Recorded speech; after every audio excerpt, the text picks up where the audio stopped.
So let's start with MTP2 December 23 eco and BCK इसका answer keys. ठीक है, तो देखते हैं। क्वेश्चन क्लियरली दिख रहा होगा आपको।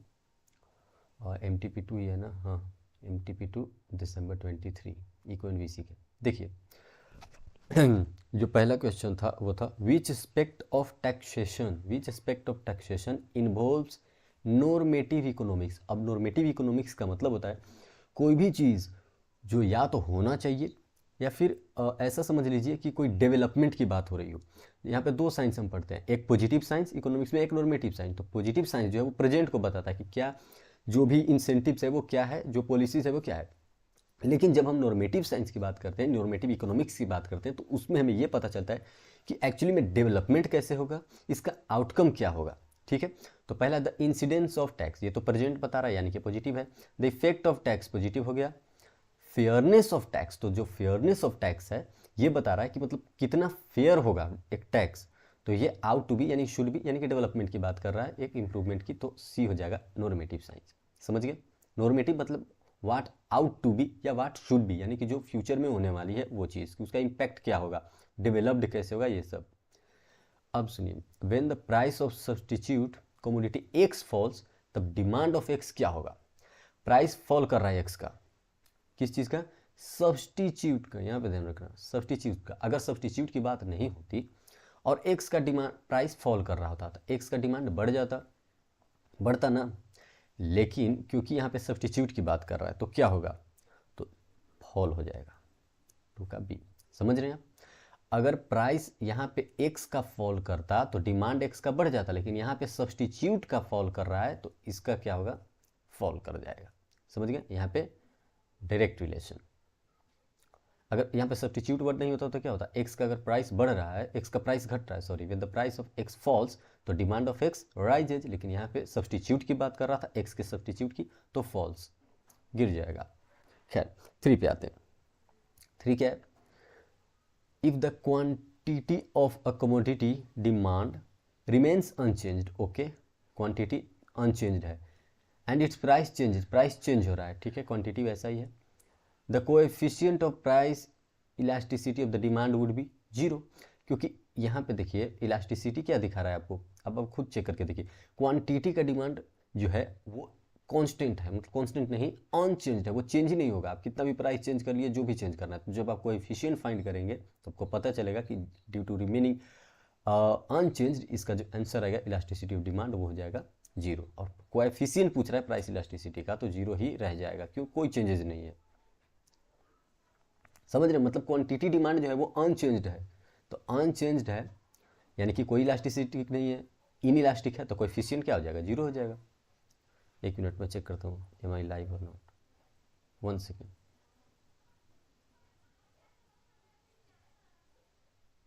हाँ, आई एम लाइव।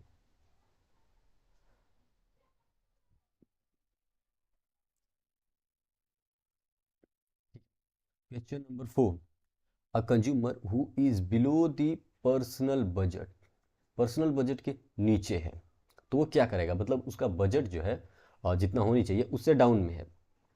तो आप ऐसे इस चीज़ को समझ सकते हैं कि जो उतना बजट वो प्रिपेयर कर रखा है उससे कम वो इन्वेस्ट कर रहा है।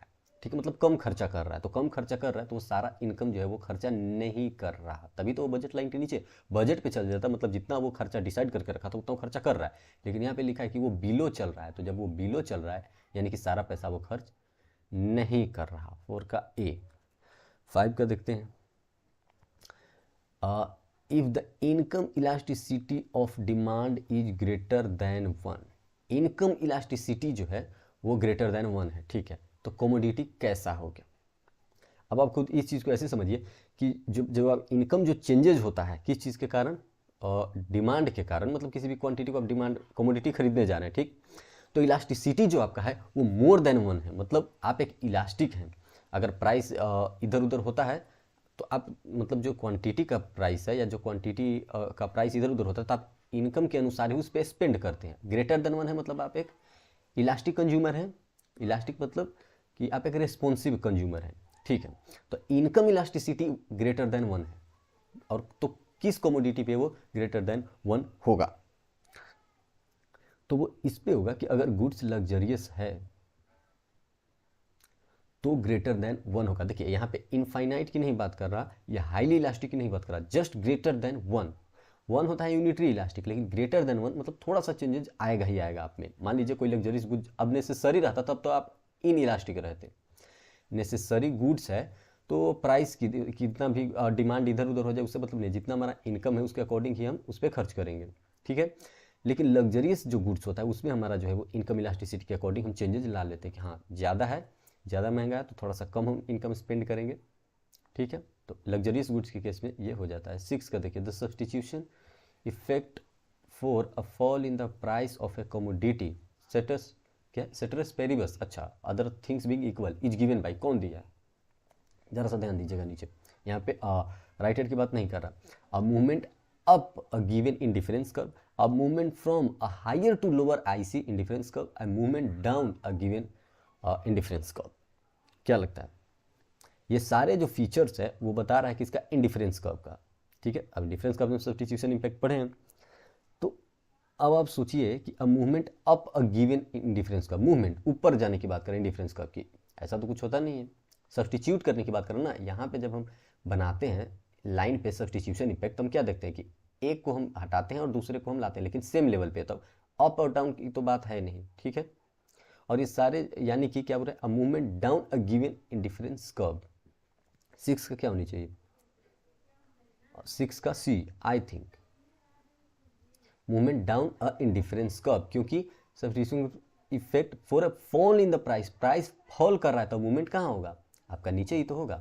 क्योंकि देखिए ये लाइन है और यहाँ पे मान लीजिए आपका ये प्राइस फिक्स था, ठीक है, और इस प्राइस पे आप इतना क्वांटिटी खरीद रहे थे, लेकिन जैसे इस लाइन पे आप नीचे आएंगे प्राइस फॉल करेगा, यानी कि ये अगर P1 है तो यहाँ से आप अगर यहाँ पे आते हैं तो देखते हैं कि ये जो है वो डाउन हो रहा है, क्या हो रहा है, इंडिफरेंस कर्व नीचे की ओर जा रहा है।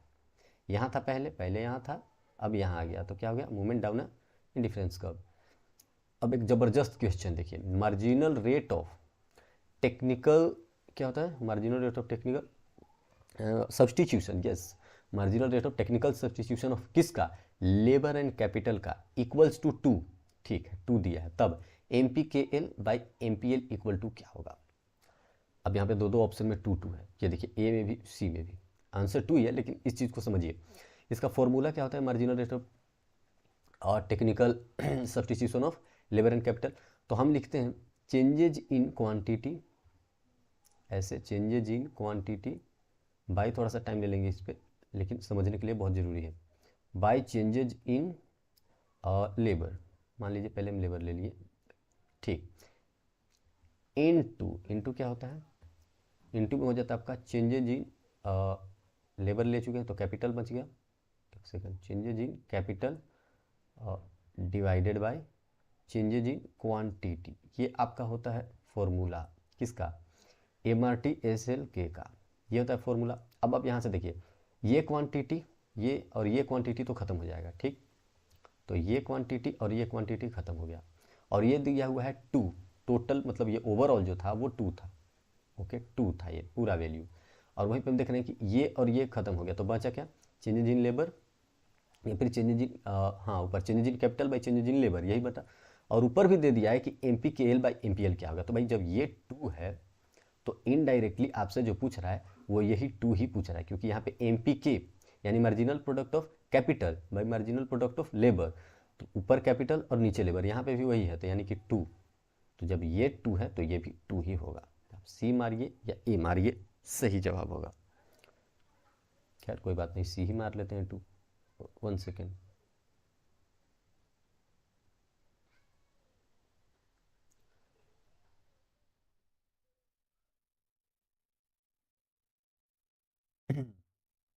तो उसके बाद देख लेते हैं क्या है 8, इसको समझ गए आप। इसमें ये जो marginal rate of technical substitution of labour and capital है, इसका फॉर्मूला होता है changes in quantity by changes in labour into changes in capital by changes in quantity. तो इस क्वांटिटी से इस क्वांटिटी, ये क्वांटिटी तो खत्म हो जाएगा, तो बचा क्या, changes in capital by changes in labour, और जिसका वैल्यू दिया हुआ है 2, और ऊपर भी लिख दिया है कि changes in capital by changes in labour, इसका बताइए, तो बात तो सेम ही है। आगे देखिए 8 का, 8 का क्या है, the margin, marginal cost curve reaches at its minimum point, यानी कि लास्ट पे, ठीक है, मार्जिनल कॉस्ट की बात कर रहा है, before the average variable cost curve and the average cost curve, ठीक। In addition the marginal cost curve intersects average cost curve, ठीक है, and the average cost at the lower point. The above statement are both true. दो statement है, ओहो, मतलब दो statement है, एक ये है और मैं ऐसे ही पढ़ते जा रहा था, मुझे लग रहा था ये क्या है, और एक ये है, ये दो स्टेटमेंट्स हैं अलग अलग। तो बोल रहा है कि क्या है, बोल रहा है कि द मार्जिनल कॉस्ट कर्व जब मिनिमम पे होता है तब वो एवरेज वेरिएबल कॉस्ट को कट करता है। हाँ, एवरेज वेरिएबल कॉस्ट को वो कट करता है, ये इस तरीके का होता है ना मार्जिनल कॉस्ट, तो वो तो कट कर देता है एवरेज को, ठीक। एवरेज वेरिएबल कॉस्ट ये हो गया। मार्जिनल कॉस्ट कर्व जो है वो intersect the average cost curve and the average cost at their lowest point. हाँ, लोवेस्ट पॉइंट पे ही कट करता है, तो ये दोनों सही है क्या? आई थिंक सो, ये दोनों ही स्टेटमेंट जो है वो correct. One second, I am checking you. Okay, चलिए देख लेते हैं क्विकली। फिर से किधर गया, हाँ ये हो गया। अब 9 में शट डाउन पॉइंट कब होता है? शट डाउन पॉइंट मतलब ऐसा टाइम जहाँ पे आपको जो बिजनेस बंद कर देनी चाहिए। कब? प्राइस आपका एवरेज वेरिएबल कॉस्ट के बराबर आ रहा हो, टोटल रिवेन्यू आपका टोटल वेरिएबल कॉस्ट के बराबर आ रहा हो, या जो लॉसेज हैं टोटल वो फर्म्स के क्या है, फिक्स्ड कॉस्ट के बराबर आ रहे हो, the total losses of the firm equal to total fixed cost, या फिर all of the above. Shut down point कहाँ होता है?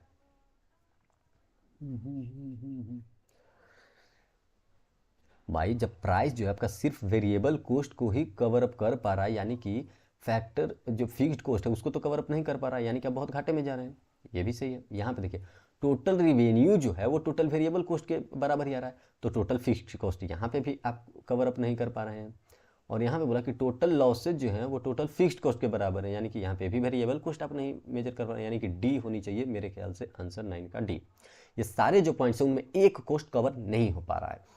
यहाँ पे देख रहे हैं कि प्राइस जितना हमको मिल रहा है वो वेरिएबल कॉस्ट के बराबर मिल रहा है, ठीक।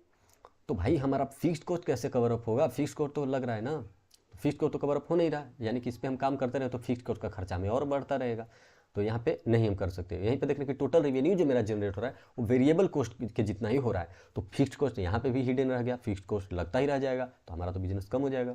मान लीजिए 10 रुपये का हमारा वेरिएबल कॉस्ट है, 10 रुपये का फिक्स्ड कॉस्ट है, हम जो प्राइस ले रहे हैं वो 10 रुपये ही ले रहे हैं, तो हमारा 10 रुपये का फिक्स्ड कॉस्ट तो नहीं ले पा रहे हैं क्योंकि हमको 20 लेनी चाहिए, तो यहाँ पे हमारा बिजनेस बंद हो सकता है। यहीं पे हमारा जो रिवेन्यू है, ऊपर वाला ही बात है, टोटल रिवेन्यू वो भी मुझे को 10 ही मिल रहा है, वेरिएबल कॉस्ट हमारा 10 ही है, लेकिन फिक्स्ड कॉस्ट भी तो 10 था, तो कॉस्ट फिक्स्ड कॉस्ट नहीं कवर अप कर पा रहे हैं। और यहाँ पे बोला कि सिर्फ फिक्स्ड कॉस्ट ही कवर अप कर पा रहे हैं, तो वेरिएबल कॉस्ट नहीं कर पा रहे हैं, दोनों को ही करना चाहिए, इसलिए डी, 9 का डी आई थिंक। खैर 10 का देखिए, अगर कोई मोनोपोलिस्ट है और उसमें लॉसेज हो रही है, किसमें? शॉर्ट रन में, तो लॉन्ग रन में क्या हो सकता है? तो देखिए लॉन्ग रन में मान लीजिए कि मैं मोनोपोली मार्केट क्रिएट कर रखा हूँ, मैं ही एक सेलर हूँ, मुझे अभी घाटे हो रहे हैं, ठीक, तो मेरे पास बहुत अगर टाइम रहेगा लॉन्ग रन, तो क्या हो सकता है? हो सकता है कि अगर ये लॉसेज चलती रहे तो मैं बिजनेस छोड़ दूंगा, हाँ हो सकता है, या फिर हो सकता है मैं कैसे भी करके उस बिजनेस को हैंडल कर लूँगा, ये भी पॉसिबल है कि हाँ कैसे भी करके, अभी तो लॉसेज हो रहे हैं शॉर्ट रन में, शॉर्ट सप्लाई करना पड़ रहा है जल्दी जल्दी, लेकिन लॉन्ग रन में मैं आराम से कर लूँगा हर चीज़ arrange. Monopolist will break even, खत्म भी हो सकता है, या फिर हो सकता है कि जितना हमारा इनकम है उसी के बराबर हमारा एक्सपेंसेस भी लगे, ये भी हो सकता है। तो कुछ भी पॉसिबल है, आप ग्रो भी कर सकते हैं, नहीं भी कर सकते, इसकी कोई पॉसिबिलिटी नहीं है। अब देखिए इन मोनोपोलिस्टिक कंपटीशन वी हैव, मेरे पास क्या होता है मोनोपोलिस्टिक कंपटीशन में? तो मोनोपोलिस्टिक कंपटीशन में आपको पता है कि बहुत सारे फर्म्स होते हैं, ठीक है, फ्यू फर्म्स तो उसमें होते हैं, क्या कहते हैं उसको, जो लास्ट वन था मार्केट का, खैर मेनी फर्म्स होते हैं, हम जानते हैं मोनोपोलिस्टिक कंपटीशन में मेनी फर्म्स होते हैं, और डिफरेंशिएटेड प्रोडक्ट्स भी होते हैं, और होमोजीनियस जो प्रोडक्ट्स होते हैं वो होते हैं परफेक्ट कंपटीशन में, ठीक है। परफेक्ट कंपटीशन में होते हैं कैसा? होमोजीनियस प्रोडक्ट्स, तो यहाँ पे ये वाला तो होमोजीनियस का है, ये तो few firms selling homogeneous product, ये तो होता नहीं है। और ये फ्यू फर्म्स वाला ऑब्लिग्ड वाला क्या था मार्केट, वो हो I am forgetting the name. तो many firms selling differentiated product, ये क्या है, फीचर है मोनोपोलिस्टिक कंपटीशन का, ठीक है। ओके अब आइए, in the Chamberlin, in both the Chamberlin and the kinked demand curve model oligopoly, जी हाँ, ऊपर जो फीचर था ये ओलिगोपोली को था, few firm selling homogeneous products, ये ओलिगोपोली का था। तो पूछ किस का रहा था, मोनोपोलिस्टिक का। तो मोनोपोलिस्टिक हमने बता दिया, बहुत सारे सेलर्स होते हैं, डिफरेंशिएटेड प्रोडक्ट होता है। होमोजीनियस तो होते हैं, perfect competition. In both the Chamberlin and kinked demand curve models, oligopolist क्या सोचता है, oligopolist recognises their independence, do not collude, tend to keep prices constant, अच्छा, या ऑल ऑफ दी अब। यहाँ पे देखिए 4 ऑप्शन है, तो 12th का क्या होनी चाहिए, डी, क्योंकि ये सारे फीचर्स उसी के हैं। ओलिगोपोली में जो ओलिगोपोलिस्ट होते हैं, जो सेलर होते हैं, एक सेकेंड, ओके नो प्रॉब्लम, तो वो क्या होता है आपका डी, सारा फीचर जो था वो उसी का था, ओलिगोपोली का ही। 13, who give the theory of price discrimination, price discrimination theory, who gave, so 13 would be what, Marshall, Pigo, Carnot, Simon। Question number 30, price discrimination theory किसने प्रपोज किया है? So for the 13 I think Pigo, P for price and P for Pigo, so it is Pigo who given, it is बोल रहा हूँ, he is Pigo who given price discrimination theory। one second,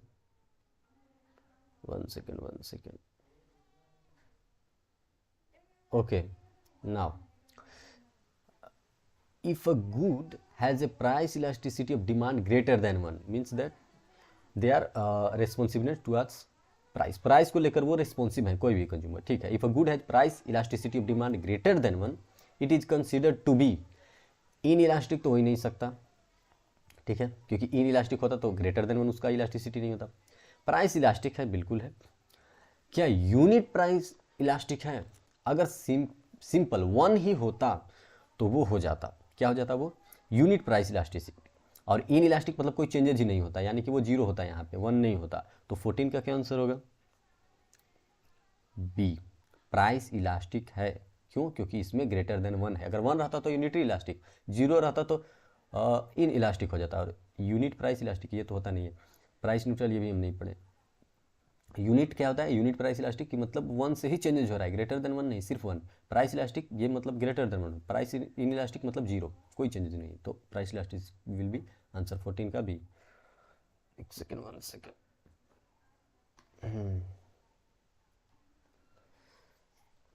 आ रहा है क्या 15 का भी? 1 second again हम check, ठीक है। तो सो ऊपर हो गया 14 का भी। 15 का देखते हैं क्वेश्चन। 15 का क्या क्वेश्चन है, हाँ, income elasticity of demand measures, क्या मेजर करता है, responsiveness of income towards the demand, ये चेंजेज इन डिमांड, यही तो डिमांड की कितना चेंज हो रहा है, डिमांड बोल रहा हूँ सॉरी, क्वांटिटी कितना चेंज हो रहा है, और उसके अकॉर्डिंग हम कितना अपना इनकम में चेंजेस ला रहे हैं, ये बताता है इनकम इलास्टिसिटी ऑफ डिमांड, ठीक है। मतलब क्वांटिटी कितना डिमांड और उसके प्रति हम कितना इनकम में चेंजेस ला रहे हैं। तो रेस्पॉन्सिवनेस ऑफ क्वांटिटी डिमांडेड, ठीक है, कितना हम क्वांटिटी डिमांड कर रहे हैं due to changes in income.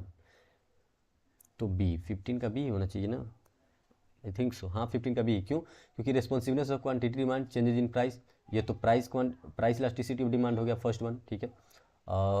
Third one देख लीजिए क्या है, responsiveness of quantity due to changes in price, वही बात रह गया। Responsiveness of quantity changes in income, responsiveness of quantity supplied यहाँ पे डाल दिया, ठीक है। और हम बात करें ऊपर डिमांड की, so the answer would be B. 16 का देख लेते हैं। 16 की, हाँ और जूम कर लूँ, okay. Which of the following factors does not influence supply, supply को इन्फ्लुएंस नहीं करता। प्रोडक्शन कॉस्ट बिल्कुल सप्लाई को करेगा, हाँ करेगा। प्रोडक्शन कॉस्ट जितना खर्चा लगेगा उसी के अकॉर्डिंग सप्लाई। टेक्निकल एडवांसमेंट, हाँ जितना, अगर टेक्नोलॉजिकल एडवांसमेंट अच्छा है तो हम और सप्लाई कर पाएंगे। प्राइस ऑफ इनपुट्स, अगर हमारे रॉ मटेरियल्स ये सब आसानी से मिल जाते हैं तो अच्छी बात है। कंज्यूमर प्रीफरेंस, ये तो फ्यूचरिस्टिक है, ये तो इस पर सप्लाई डिपेंड नहीं करता। तो फैक्टर्स क्या क्या है, 3 फैक्टर्स दिया रहे ऊपर है, वो तीनों फैक्टर्स नॉट पूछ रहा था, सो आंसर वुड बी डी। समझ में आया आपको? पूछ रहा था कि विच of the following does not influence, supply को इन्फ्लुएंस नहीं करता। सप्लाई मतलब फाइनल सप्लाई की बात कर रहा है टुवर्ड्स कंज्यूमर, तो कंज्यूमर के प्रेफरेंस पे वो डिपेंड नहीं करता। वो मेजर फैक्टर किस पे डिपेंड करेगा? सप्लाई मतलब क्या? Production of goods and supply to the market. ठीक, तो उस चीज़ों में आप समझिए, अगर कोस्ट हमारा प्रोडक्शन कोस्ट ज़्यादा रहेगा तो हम कम सप्लाई करेंगे, अगर टेक्नोलॉजी हमारे पास अच्छा नहीं रहेगा तो हम अच्छा प्रोड्यूस ही नहीं कर पाएंगे, अगर जो रॉ मटेरियल हमारा उसका प्राइस अगर कम रहेगा तो हम अच्छा प्रोड्यूस करेंगे, ज़्यादा रहेगा तो थोड़ा सा दिक्कत हो जाएगी हमें। लेकिन कंज्यूमर प्रेफरेंस से कुछ लेना देना नहीं है, कंज्यूमर का क्या प्रेफरेंस है उससे सप्लाई को कोई लेना देना नहीं है। In a market economy resource allocation is primarily determined by, किससे डिटरमाइंड होता है? मार्केट में बात कर रहा है, मार्केट इकोनॉमी में। In a market economy resource allocation सबसे पहले किस चीज़ के द्वारा डिटरमाइन किया जाता है?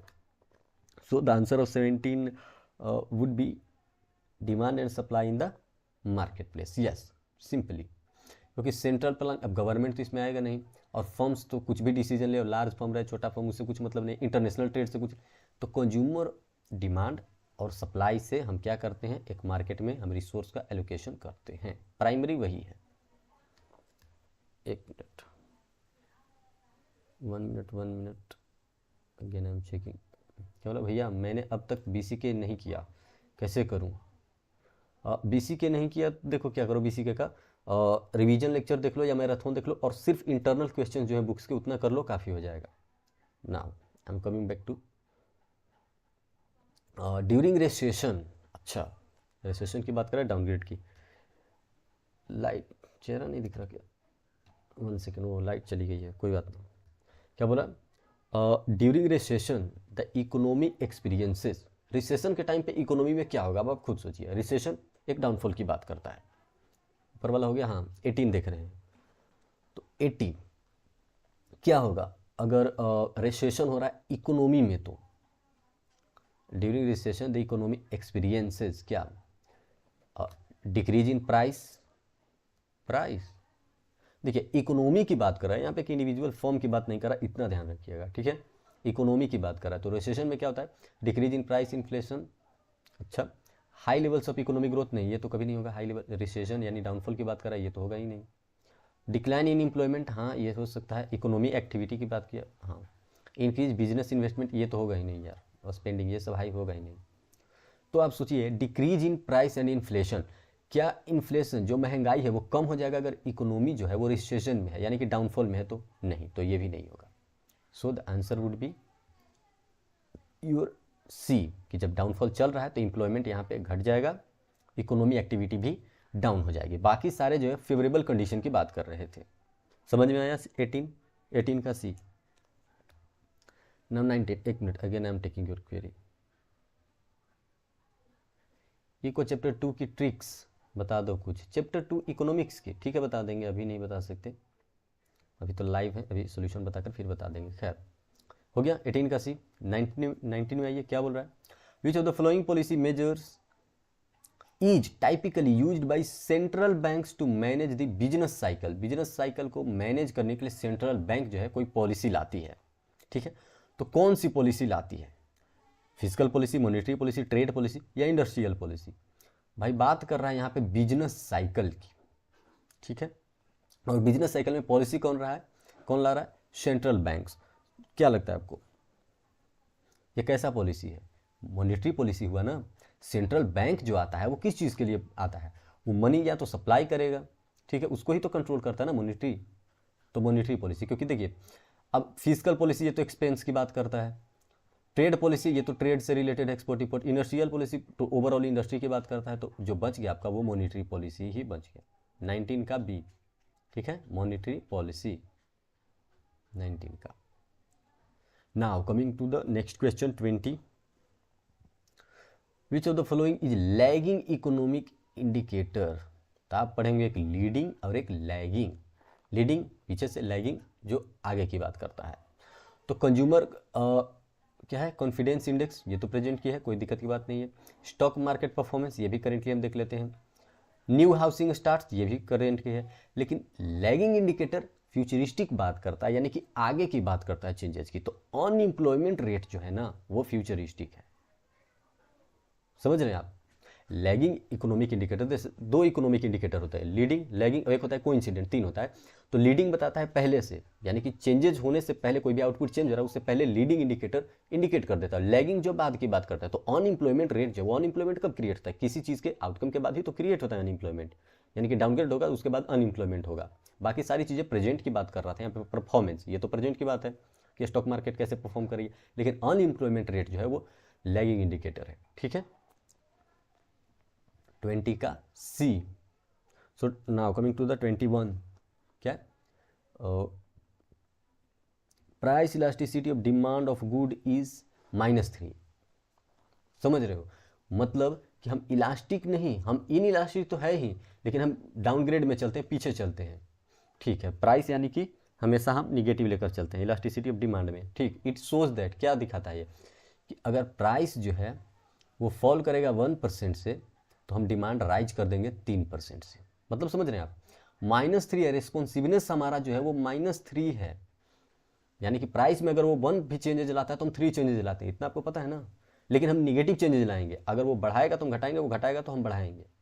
समझ में रही, अगर ये पॉजिटिव 3 होता, यानी कि अगर प्राइस 3 बढ़ता तो हम डिमांड भी 3 बढ़ाते, लेकिन क्योंकि यहाँ पे निगेटिव रिस्पॉन्स है, यानी कि अगर प्राइस वो 1% से कम करता है, 1% की बात करें, तो सामने वाला 3% से बढ़ाएगा, क्योंकि इलास्टिसिटी 1:3 हो गया ना, लेकिन निगेटिव 3 है। तो क्या बोला कि प्राइस अगर 1% से वो डाउन कर दे सामने वाला, तो हम क्या करेंगे, हम राइज कर देंगे 3% से। क्यों, क्योंकि हम निगेटिवली 3 चल रहे हैं। वो फॉल किया तो हम राइज करेंगे, सिंपल, 1:3 का है ही, और वो निगेटिव ही है। और अगर वो राइज करता है तो हम फॉल कर जाएंगे, सिंपल, 1:3 में। तो 1% और 3% हमारा डिमांड जो है, चाहे तो डिमांड 3% बढ़ेगा, कब बढ़ेगा, जब सामने वाला प्राइस 1% डाउन करेगा, क्योंकि हम -3 चलते हैं रिस्पॉन्सिवनेस हमारा। अगर वो 1% राइज कर देता है तो हम 3% सिंपली फॉल कर लेंगे। सो आंसर वुड बी आइदर 1 और बी, या फिर बहुत भी कह सकते हैं। तो सी, 21 का सी। समझ में आया?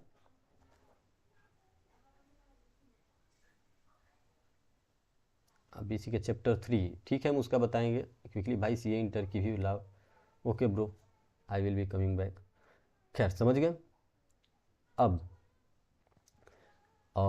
इतना समझ में आया कि डिमांड जो हमारा निगेटिव चल रहा है, हम जो क्वांटिटी डिमांड करेंगे वो निगेटिव में करेंगे। अगर वो 1 रुपये बढ़ाएगा तो हम 3 रुपये घट जाएंगे, अगर 1 रुपये घटाएगा तो हम 3 रुपये बढ़ जाएंगे, ऐसा है। ठीक, तो 1 और बी कोई भी हो सकता है कंडीशन।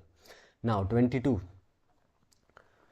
क्या 22, the demand for meals eight medium priced restaurant is elastic. ठीक है, डिमांड जो है वो इलास्टिक है, यानी कि चेंजेज हो जाता है। If the management of the restaurant is considering raising prices, अगर प्राइस वो बढ़ा देगा तो इट कैन एक्सपेक्ट, तो क्या होगा आप खुद सोचिए। हम इलास्टिक है, यानी कि हम चेंजेज ला लेते हैं।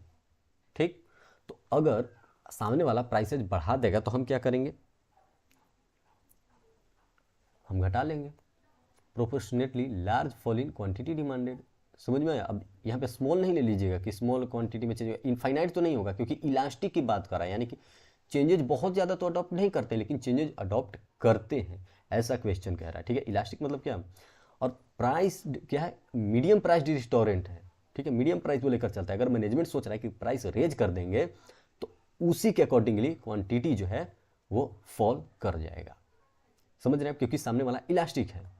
तो प्रोपोर्शनेटली क्या होगा, large fall in quantity demanded. क्यों, क्योंकि सामने वाला इलास्टिक है, तो अगर आप प्राइस बढ़ा देंगे तो वो तो अपना भाई क्वांटिटी तो घटाएगा ही ना। अब मैं इलास्टिक हूँ, मुझे पता है कि अगर प्राइस घट जाएगा तो मैं खरीदूंगा, अगर प्राइस बढ़ जाएगा तो मैं नहीं खरीदूंगा। तो सामने वाला क्या बोला है कि प्राइस बढ़ा दिया, रेज कर दिया प्राइस, सोच रहा है कि रेज कर दूँ, तो क्या होगा, जो रेज कर रहा है ना उसी के अकॉर्डिंग जो है वो डिमांड फॉल हो जाएगा और लार्ज फॉल करेगा, क्योंकि सामने वाला इलास्टिक है। यूनिटरी अगर इलास्टिक होता, मान लीजिए कि इलास्टिक नहीं, यूनिटरी इलास्टिक, यानी कि सामने वाला अगर जितना डिमांड में चेंजेज लाता उतना ही मतलब प्राइस में चेंजेज होता, उतना ही डिमांड में चेंजेज आता। अगर 1 रुपये बढ़ाता क्वांटिटी का प्राइस, तो मैं भी 1 रुपये, थोड़ा सा 1 रुपये कम नीचे जाता। तो डिमांड अगर जितना बढ़ रहा है उतना अगर हम स्पेंड भी करें उतना ही सेम, अगर वो 1 रुपये बढ़ा रहा है तो हम 1 रुपये कम कर देते हैं इधर से खर्चा। तो ये क्या होता है, यूनिटरी हो जाता। लेकिन यहाँ पे सिर्फ इलास्टिक वर्ड लिखा था, इसके कारण क्या हो रहा है कि सामने वाला जो है वो इलास्टिक है, यानी कि रिस्पॉन्सिवनेस ज़्यादा देता है। ठीक, तो रिस्पॉन्सिवनेस अगर वो ज़्यादा देता है तो अगर आप प्राइस बढ़ा रहे हैं, बढ़ाने की सोच रहे हैं, तो सामने वाला क्या करेगा, क्वांटिटी डिमांड कम कर देगा। ठीक है, तो ए। अब दूसरा देखिए, तो no changes in quantity demand, नहीं, इलास्टिक है तो चेंजेस तो लाएगा। स्मॉल फॉल तो लाएगा ही नहीं। क्यों, क्योंकि वो इलास्टिक है। और देखिए इनफाइनाइट चेंजेस तो ला नहीं सकता क्योंकि मोर इलास्टिक यहाँ पे लिखा नहीं था, हाईली इलास्टिक नहीं लिखा था। Which of the following not a reason for operation of increasing returns to a factor, reason नहीं है increasing returns to a factor का। सो 23 का क्या होगा, वो रीजन नहीं है। रिटर्न्स टू ए फैक्टर मतलब सारे यहाँ पे वेरिएबल हो जाते हैं। रिटर्न टू ए फैक्टर आपका जो है ना वो लॉन्ग टर्म की बात कर रहा है। हम दो पढ़े हैं, एक शॉर्ट टर्म एक लॉन्ग टर्म, दोनों में प्रोडक्शन करते हैं। तो लॉन्ग टर्म में जो है वो सारे चीज़ वेरिएबल हो जाते हैं, हमें पता है। जो शॉर्ट टर्म वाला हम प्रोडक्शन करते थे उसमें हम क्या पढ़ते थे, increasing return, decreasing return, negative return, यही पढ़े थे। लेकिन जब आप इसको लॉन्ग रेंज में ले जाते हैं जब, तो उसमें क्या होता है, सारे वेरिएबल फैक्टर्स हो जाते हैं। तो यहाँ पे क्या नहीं आएगा, यहाँ पे वो नहीं आएगा, वो फिक्स्ड फैक्टर नहीं आएगा। Better utilisation of fixed factor नहीं, limitations of a fixed factor. तो आई थिंक 23 का जो है वो बी होनी चाहिए। क्यों, क्योंकि फिक्स्ड फैक्टर यहाँ पे होते ही नहीं है, सारे वेरिएबल्स हो जाते हैं, समझ रहे। 1 सेकेंड, बार बार आपका क्यूरी देखना पड़ेगा। नहीं नहीं भाई मैं सीए नहीं हूँ। Okay now coming to the 24 at the point of inflection. अच्छा इस पॉइंट की बात कर रहा है, ऐसे जाता है ना, तो इस पॉइंट की यहाँ पे सब कुछ स्टॉप्ड हो जाता है, जहाँ पे क्या होता है, टोटल और मार्जिनल मैच करते हैं। क्या बोला, the point of inflection TP is at maximum. अच्छा, एवरेज प्रोडक्ट मैक्सिमम पे होता है, मार्जिनल प्रोडक्ट मैक्सिमम पे होता है, या मार्जिनल प्रोडक्ट जीरो होता है। अब बताइए, पॉइंट ऑफ इन्फ्लेक्शन की बात कर रहा है, यानी कि स्टेजेस टू एंडिंग। तो 24 का क्या होगा, सी, क्योंकि यहाँ पे चेंजेज इन जो टोटल होता है ना, changes in total marginal product इस तरीके से जाता है ना, वो मैक्सिमम पे होता है और फिर ऐसे डाउन कर जाता है। तो ये वाला जो पॉइंट होता है, ओहो स्ट्रेट नहीं बन रहा है, यही होता है आपका क्या, यहाँ पे मार्जिनल प्रोडक्ट मैक्सिमम होता है। टोटल प्रोडक्ट मान लीजिए ऐसे गया, ठीक, और मार्जिनल प्रोडक्ट तो हमारा ऐसे जाता है। तो ये जो पॉइंट ऑफ इन्फ्लेक्शन है, यहाँ पे हमें पता चलता है कि ये हम मैक्सिमम प्रोडक्ट कर रहे हैं, हमारा मार्जिनल प्रोडक्ट जो है वो मैक्सिमम पे है। खैर, कोस्ट फंक्शन कैसा कॉन्सेप्ट है, इकोनॉमिकल है, फंक्शनल है, फिनेंशियल है, टेक्निकल है। कोस्ट क्या है, कोस्ट फंक्शन 25 का फंक्शनल है, फंक्शनल कॉन्सेप्ट ही है cost function. Demand curve of a firm under monopoly कैसा होता है, मोनोपोली में डिमांड कर्व डाउनवर्ड अप या अपवर्ड कैसा होता है। 26 का देखिए, कोई भी मार्केट हो भाई डाउनवर्ड ही होता है, परफेक्ट कंपटीशन को छोड़ दिया जाए तो डाउनवर्ड स्लोपिंग ही होती है। डिमांड कर्व अंडर ओलिगोपोली कैसा होता है, पहले ऐसा होता है फिर ऐसा होता है। तो बताइए क्या होता है, less elastic, perfectly elastic, highly elastic, या इनडिटर्मिनेट। ओलिगोपोली मार्केट की बात कर रहा है। तो 27 का क्या होगा,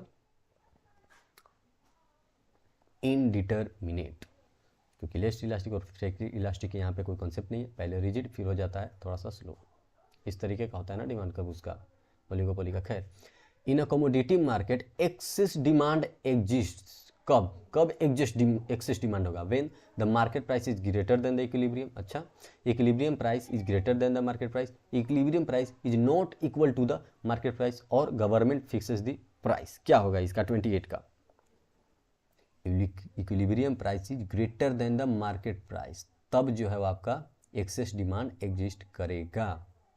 इक्विलिब्रियम का प्राइस जो है मार्केट प्राइस से ज़्यादा हो, मतलब समझ रहे हैं, इक्विलिब्रियम प्राइस एक मेंटेन्ड प्राइस होता है जहाँ पे हम प्रॉफिट मैक्सिमाइज कर सकते हैं, ठीक है, और वो मार्केट प्राइस से ज़्यादा है, तो यानी कि डिमांड जो है यहाँ पे एक्सेस डिमांड एग्जिस्ट करेगा।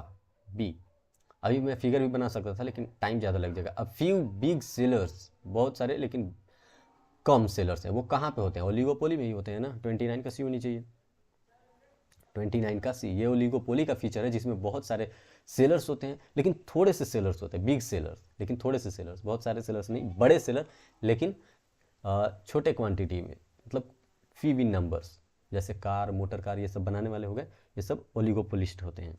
1 second,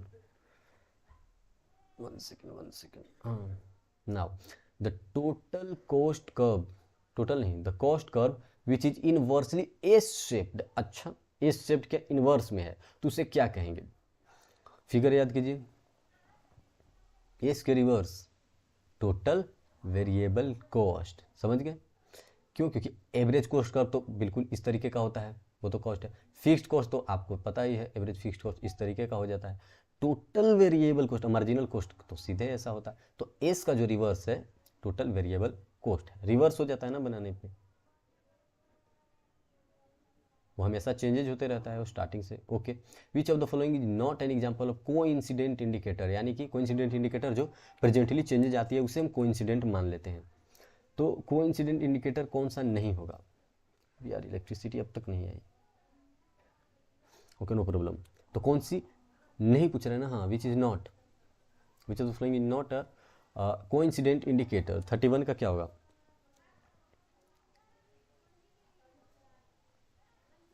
D, new order for plant and equipment. ये कोइंसिडेंट नहीं है क्योंकि इन्फ्लेशन कोइंसिडेंट है, करेंटली हमें पता चलता है महंगाई का, इंडस्ट्रियल प्रोडक्शन क्या हो रहा है, रिटेल सेल क्या हो रहा है, लेकिन न्यू ऑर्डर फॉर प्लांट जो है वो आपको जो है वो करनी पड़ती है। फिर नीचे से leading, the cost which is never zero even when the production is stop. तो इसे क्या कहेंगे? कॉस्ट जो कभी रुकता नहीं है अगर आपका प्रोडक्शन भी खत्म हो जाए तो। Prime cost, explicit cost, fix cost कहते हैं ना, उसको क्या बोल रहा है? अच्छा, यहाँ पे दे दिया क्या है? Supplementary cost, prime cost, explicit cost, इन्हीं तीनों में से आप बताइए। तो 32 का क्या होगा? Supplementary cost which is nothing but आपका फिक्स्ड कॉस्ट की तरह होता है। तो the cost which is never zero even when the production is stop, ये लगता ही रहेगा, वो है सप्लीमेंट्री कॉस्ट। समझ गए? लगता ही रहेगा। 32 का ए।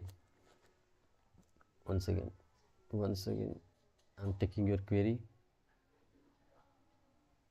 ओके, नो लीजिएगा, समझ गए? ओके, नाउ अब थोड़ा सा क्विकली जल्दी करेंगे। Demand curve of a perfectly competitive market form is horizontal straight line. किसका हॉरिजॉन्टल स्ट्रेट लाइन होता है? Parallel to X axis. ठीक है, कोई डिमांड कर्व है, एक मतलब परफेक्टली कंपिटिटिव मार्केट लिख भी दिया, यानी कि परफेक्टली कंपिटिटिव मार्केट का जो डिमांड कर्व है वो इस तरीके का होता है, एक्स एक्सिस के। क्यों होता है ये?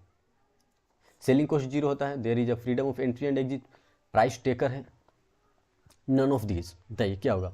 33 का आपका होगा प्राइस टेकर होने के कारण प्राइस वाला जो है वो कर्व ऐसा होता है।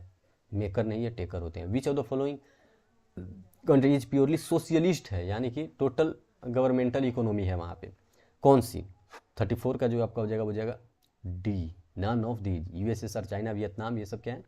आई थिंक मिक्सड है क्या, लेकिन सोशलिस्ट तो ये है ही नहीं। 34 का D, I think. According to Hawtrey trade, trade cycle is क्या है? Monetary phenomenon, unplanned phenomenon, physical phenomenon, कौन सा फेनोमेनन है? ट्रेड साइकिल की बात कर रहा है हॉट ट्रेड के अकॉर्डिंग, मॉनेटरी फेनोमेनन। 35 का ए। 36 the dynamic fair charge by an Indian railway is an example of. किस चीज़ का एग्जाम्पल है? अगर फेयर जो है वो डायनेमिक है, ठीक है, किसी से और किसी और से और, तो ये क्या हो गया? आपका डिस्क्रिमिनेटिंग मोनोपोली हो गया ना, क्योंकि फेयर आप चार्ज कर रहे हैं लेकिन डायनेमिक कर रहे हैं, एक से कुछ और सामने वाले से कुछ और, तो ये क्या हो गया? डिस्क्रिमिनेट ही कर रहे हैं आप। The interest on own capital is क्या है? इम्प्लिसिट कॉस्ट है, फ्यूचर कॉस्ट है, एक्सप्लिसिट कॉस्ट है, क्या है? सो 37 का हो जाएगा इम्प्लिसिट कॉस्ट, क्योंकि हिडन कॉस्ट होता है, दिखता नहीं है लेकिन रहता है। Firm and industry are same in, किस में सेम होता है? ड्यूपोली, मोनोपोली, ओलिगोपोली, किस में वो सेम होगा? फर्म और इंडस्ट्री, मोनोपोली में होगा। 38 का भी, क्योंकि एक ही सेलर ही है तो इंडस्ट्री भी उसका हो गया, जो प्राइस चाहेगा वो कवर अप करेगा। अपॉर्चुनिटी कॉस्ट इज क्या? A cost that can not be avoided. अच्छा, और क्या है क्वेश्चन? हाँ, 39, cost incurred in the past before we make decision about what to do in future. अच्छा, ये तो नहीं हो सकता। The cost which we forgo or give up, किस चीज़ के लिए? When we are making a choice or decision. तो जो कॉस्ट ऑफ फॉरगोन कॉस्ट होता है उसी को अपॉर्चुनिटी कॉस्ट कहते हैं ना। 39 का सी, आई थिंक। 40 में आइए, एजर्शन। देखिए दो यहाँ पे दिया हुआ है और दोनों के बारे में पूछिएगा कि कौन सा सही है। Iso cost is a straight line, okay. Market rate of exchange between the to input is constant. अरे यार, the market rate of exchange between the to input is constant. तो बताइए फर्स्ट सही है, सेकेंड सही है, दोनों सही है, या सेकेंड वन जो है वो फर्स्ट का करेक्ट एक्सप्लेनेशन है? तो देखिए 40 का क्या है कि कॉस्ट लाइन तो स्ट्रेट लाइन होता है, हमें पता है, ठीक है। Isocost line straight line होता है, isocost line straight line ही तो होगा। मार्केट रेट जो है exchange between the two points is constant, हमें पता है कि दोनों जो पॉइंट होते हैं इस पे ना वो कांस्टेंट होते हैं। Market rate of exchange between the to input is constant, तो दोनों सही है। तो आई थिंक कौन सा मारे हैं? 40 का बी मार दें। Both A and R true, वो तो ट्रू है, एंड सेकेंड वन जो है वो ए का अच्छा एक्सप्लेनेशन है, तो 40 का बी। ना 41 if increasing air fares increases revenue, ठीक है, फेयर्स बढ़ रहे हैं तो रिवेन्यू भी बढ़ रहा है, डिक्रीज कर रहे हैं तो डिक्रीज भी हो जा रहा है रिवेन्यू। तो डिमांड कैसा है इसका, इक्वल टू 1 है, 0 है, क्या है, ग्रेटर देन 1 तो नहीं और लोअर देन 1 नहीं है, तो आप खुद सोचिए 41 का क्या होगा। बोल रहा है कि इंक्रीज कर रहे हैं, तो यूनिटरी की तो यहाँ पे बात नहीं किया कि जितना इंक्रीज करे उतना ही डिक्रीज कर रहा है, जितना डिक्रीज करे उतना ही इंक्रीज कर रहा है, ये तो बात नहीं किया, लेकिन इतना पता है कि इंक्रीज डिक्रीज हो रहा है, ठीक है। तो क्या हो गया, कहाँ है आपका, किस चीज़ का डिमांड कैसा है इसका, तो 41 का क्या होनी चाहिए, be greater than 0 but less than 1, क्योंकि 1 होता तो इक्वली इंक्रीज डिक्रीज करता ना, लेकिन इक्वल नहीं कर पा रहा है। बोल रहा है कि ये जब इंक्रीज हो रहा है तो सामने वाला डिक्रीज हो रहा है, और अगर डिमांड क्या हो रहा है, if increase in air fare, fares अगर हम बढ़ा रहे हैं तो क्या हो रहा है, रिवेन्यू तो इंक्रीज हो जा रहा है, लेकिन जब डिक्रीज कर दे रहे हैं तो रिवेन्यू भी डिक्रीज कर जा रहा है, लेकिन कितने से कर रहा है ये हमें नहीं पता। अगर यूनिटरी ये कर पाता तो हम 1 मान लेते, लेकिन क्योंकि दोनों सेम ही है, लेकिन ये नहीं पता कि कितने से डाउन हो रहा है, तो 0 और 1 के बीच में है, ये क्लियर है। 1 से ज़्यादा रहता या 1 रहता तो यूनिटरी होता, और अगर 1 से ज़्यादा रहता तो इलास्टिक हो जाता। Which is concern with welfare proposition, कौन सा इकोनॉमिक्स वेलफेयर की बात करता है, 42। तो 42 का क्या होगा, नॉर्मेटिव, क्योंकि पॉजिटिव जो है वो तो करंट की बात करता है, वो तो फेयरनेस की बात करता नहीं है। Normative, economies historical performance was reflected by, historical performance यानी कि पास्ट परफॉर्मेंस की बात कर रहे हैं ना, तो 43 का क्या होनी चाहिए, हिस्टोरिकल, क्या इकोनॉमिक का historical performance was reflected by, अच्छा लैगिंग इंडिकेटर, लैगिंग हुआ लीडिंग हुआ, 43 का economies historical performance was reflected by, या आगे रिफ्लेक्ट किया गया है, फ्यूचर की बात कर रहे हैं ना, रिफ्लेक्शन की बात कर रहा है, वाज रिफ्लेक्टेड बाय, मतलब समझिए इकोनॉमीज हिस्टोरिकल परफॉर्मेंस, इकोनॉमी का जो हिस्टोरिकल परफॉर्मेंस है वो किस चीज़ से पता चलता है, तो आगे हम उसमें यानी कि पता चलेगा कब, जब हम आगे फ्यूचरिस्टिक कुछ काम करेंगे। लीडिंग होना चाहिए क्या, कलेक्टिवली, खैर छोड़िए उसको, कलेक्टिवली पिक्स एंड ट्रो दोनों को एक साथ हम क्या कहते हैं, पिक्स पे भी है और ट्रो पे भी, दोनों पॉइंट को हम क्या कहते हैं, टर्निंग पॉइंट ही तो कहते हैं, टर्न अराउंड या टर्निंग पॉइंट। ओलिगोपोली में फर्म्स में कोल्यूड इन ऑर्डर टू, किस चीज़ के लिए कोल्यूजन होता है ओलिगोपोली में, 45 का क्या होनी चाहिए, to raise the prices of goods they offer, competition increase करेंगे नहीं, थोड़े से डायलेमास होगा नहीं, to raise the price of goods they offer, जो वो चाहते हैं उसके थोड़े से प्राइस को रेज करना, और कुछ नहीं, नॉन ऑफ दीज 30 में तो वो होगा नहीं, तो to raise the price of the goods they offer in oligopoly the firms collude, इसीलिए कोल्यूजन होता है वहाँ पे। Successful business firms spend considerable time energy and efforts in analysing for, किस चीज़ के लिए, सप्लाई के लिए या डिमांड के लिए, किस चीज़ के लिए, सक्सेसफुल बिजनेस के स्पेंशन की बात कर रहा है, वो कितना स्पेंड करता है टाइम एनर्जी और एफर्ट्स पे, इस चीज़ की बात कर रहा है, यानी कि साफ यहाँ पे बात जो कर रहा है वो इंटरनली कर रहा है, सामने वाले को फोरकास्ट करने की कोशिश कर रहा है कि हम कितना टाइम लेंगे, कितना एनर्जी लगेगा, कितना एफर्ट्स लगेगा, वो साफ है, वो डिमांड की फोरकास्टिंग कर रहा है। प्रोडक्ट की ही तो वो करेगा, डिमांड की ही फोरकास्टिंग, क्योंकि अब आप खुद सोचिए एनालाइज किसका करेगा, वो सप्लाई का करना रहता तो सब कुछ वो सुलझा लेता, लेकिन यहाँ पे हमें पता है बात किस चीज़ की कर रहा था, प्रोडक्ट की, और प्रोडक्ट तो डिमांड पे ही डिपेंड करती है, प्रोडक्ट का क्या डिमांड है उसी के अकॉर्डिंग टाइम एनर्जी एफर्ट्स लगेंगे simply. By way of optimal choice consumer tends to save money, purchase large quantity, maximise satisfaction subject to the constant like taste and preferences, क्या लगता है आपको 47 का, डी, वो चाहेगा कोई भी जो है वो consumer by way of an optimal choice पे वो यही चाहेगा कि उसका वो बहुत ज़्यादा सेटिस्फाइड हो, कोई भी प्रोडक्ट्स मिले सेटिस्फाइड ज़्यादा हो, subject to constant like taste preference को छोड़कर, ठीक है, इस चीज़ को कंसीडर कर वो क्या चाहेगा कि हमें जो है वो मैक्सिमम सेटिस्फैक्शन किस लेवल पे मिल रहा है। The economics concept of demand क्या है, the same thing, not the same thing, at the desire और नीड और द चॉइस ऑफ प्रिफरेंस और ऑर्डर्स, क्या होगा इसका answer, economics concept of demand ये कहता क्या है, ये चीज़ समझिए आप। तो इसका कहेगा कि ये तो हमेशा सेम नहीं होगा ना, डिमांड हमेशा सेम थोड़ी ना होगा, कॉन्सेप्ट यही कहता है कि डिमांड जो है वो कांस्टेंट नहीं है, ठीक है, वो हमेशा चेंज होते रहेगा एज पर नीड और चॉइसेस और प्रेफरेंसेस, तो not the same thing, B. Now the demand of labour, एक सेकेंड में चेक कर लेता हूँ फिर से सारा, क्या सारा, खैर देखते हैं अगला क्वेश्चन क्या बोल रहा है।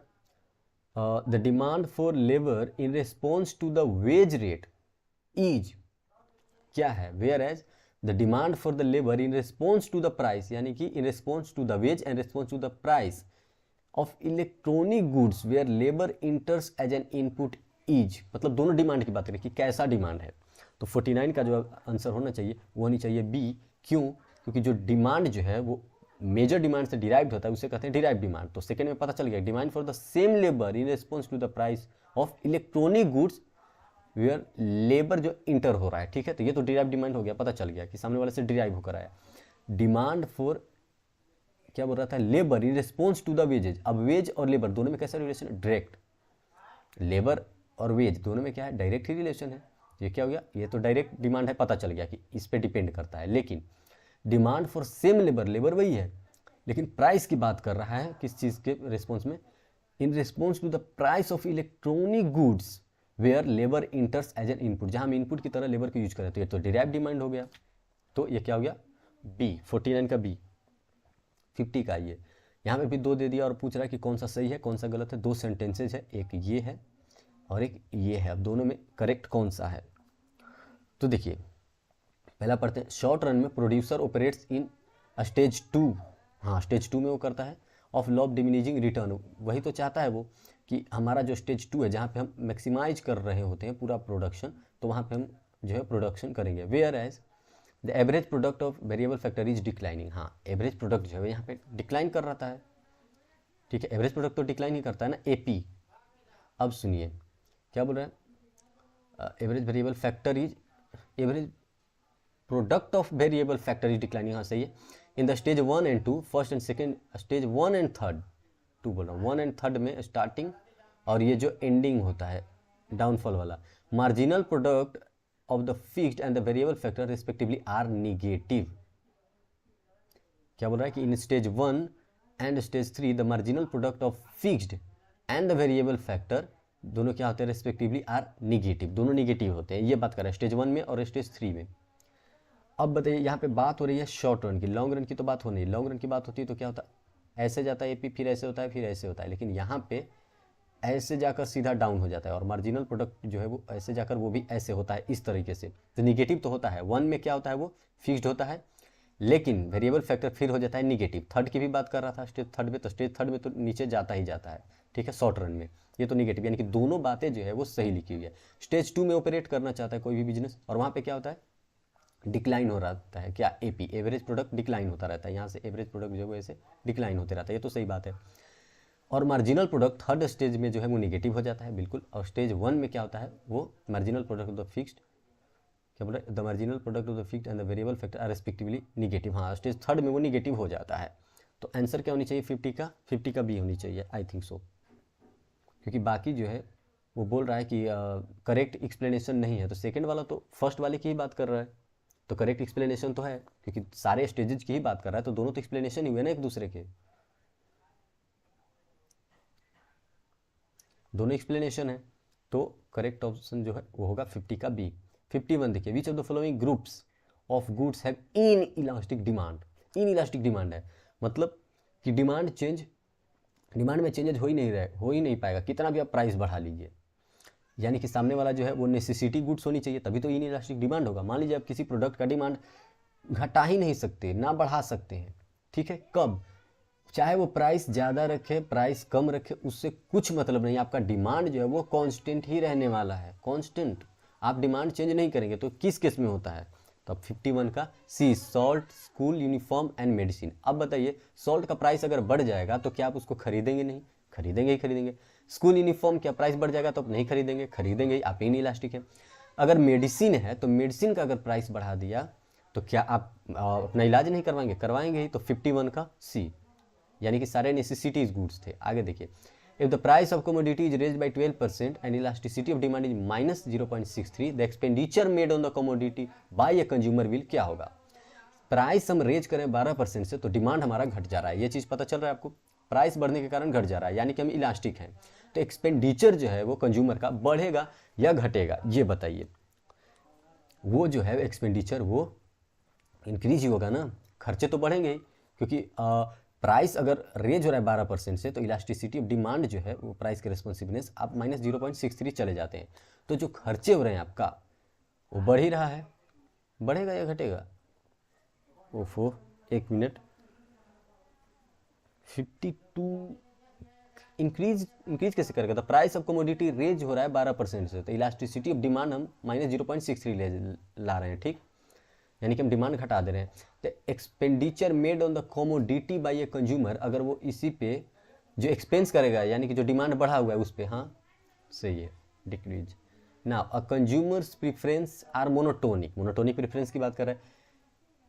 If and only if between two bundles, ठीक है, द कंज्यूमर प्रेफरेंस मतलब किस बंडल को प्रीफर करेगा? अगर मोनोटोनिक है, मोनोटोनिक प्रेफरेंस है, ठीक है, और दो वहाँ पे बंडल है, तो किस बंडल को वो प्रेफरेंस करेगा? तो उस बंडल को प्रेफरेंस करेगा जिसमें ज़्यादा उसको सेटिस्फैक्शन मिले। समझ रहे हैं आप बात को? तो 53 का क्या होना चाहिए? More of at least one of the goods and no less of the other goods, यानी कि more of at least one of the goods, दोनों में से कोई एक जो ज़्यादा दे, ठीक, और उसमें लेस कौन करेगा? जो उतना जिसका प्रेफरेंसेस हाई नहीं होगा। तो मोनोटोनिक प्रेफरेंस किस चीज़ का था?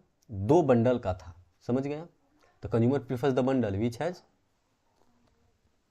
मोर गुड्स, नहीं, less of at least one of the goods, नहीं, more of at least one of the goods and less of the other goods, and more at least one of the goods and no less of the other goods. Less of the other goods होनी चाहिए ना, 53 का wrong है क्या? एक का वो ज़्यादा कॉम्बिनेशन ऐसा चाहता है जिसमें वो ज़्यादा मिले मोनोटोनिक प्रेफरेंसेस, तो 53 का क्या होना चाहिए? More of at least one of the goods and no less of the other goods. Yes, सामने वाले को भी डाउन करके नहीं चलेगा। 54, 1 second, I am taking your queries.